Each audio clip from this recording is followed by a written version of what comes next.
लैला को कायस से प्यार हो गया और उसने विवाह के लिए लैला का हाथ मांगा के पिता ने तुरंत उसे मना कर दिया, क्योंकि बहुत बाद में लैला की कब्र के पास जंगल में मजनू मृत पाया।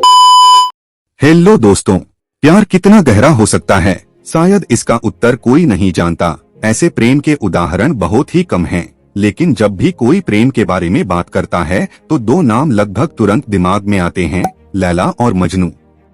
यह 7वीं शताब्दी के एक युवक कैस इब्न अल मुल्लावा की कहानी है, जिसे हम मजनू के नाम से जानते हैं। उनकी प्रेमिका लैला बिन्त मेहदी बाद में लैला अल आमिरिया के नाम से जानी जाती हैं। लैला एक अमीर परिवार में पैदा हुई एक खूबसूरत लड़की थी।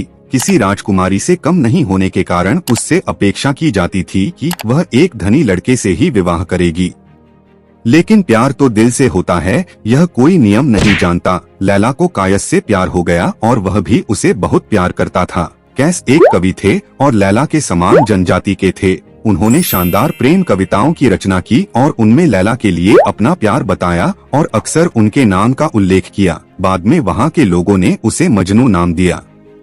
एक दिन वह लैला के माता पिता के पास गया और उसने विवाह के लिए लैला का हाथ मांगा, लेकिन मजनू एक गरीब लड़का था तो उसके पिता ने तुरंत उसे मना कर दिया, क्योंकि वह नहीं चाहता था कि उसकी बेटी की शादी उसके दर्जे से नीचे हो। इसका मतलब अरब परंपराओं के अनुसार लैला के लिए एक घोटाला होगा। बाद में दो प्रेमियों को एक दूसरे को देखने से दूर कर दिया गया। इसके तुरंत बाद लैला के माता पिता ने उसकी शादी एक धनी व्यक्ति से कर दी और वह एक बड़ी हवेली में रहने लगी।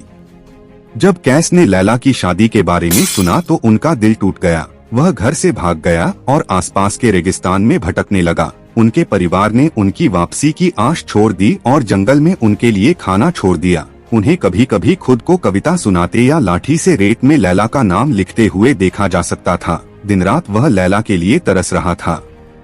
लैला भी तन मन और आत्मा में बिखर गई थी।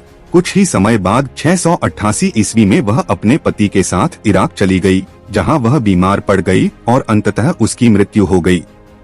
जब कायस के दोस्तों को लैला की मौत के बारे में पता चला तो वे उसे खबर देने के लिए उसकी तलाश करने लगे, लेकिन वे उसे ढूंढ नहीं पाए। बहुत बाद में लैला की कब्र के पास जंगल में मजनू मृत पाया गया। कब्र के पास एक चट्टान पर उन्होंने कविता के 3 छंदों को लिखा था, जो उनके द्वारा बताए गए अंतिम 3 छंद हैं, जिसे वीडियो पॉज करके पढ़ सकते हो। लैला और मजनू की प्रेम कहानी दुखद होने के बावजूद अमर है। ऐसा प्यार आज मिलना मुश्किल है, तो अगर आप कभी किसी से प्यार करते हैं तो इन दोनों की तरह प्यार करने की कोशिश करें और हमारी वीडियो को लाइक, शेयर और सब्सक्राइब करें। हम मिलते हैं नेक्स्ट वीडियो में नए टॉपिक के साथ। धन्यवाद।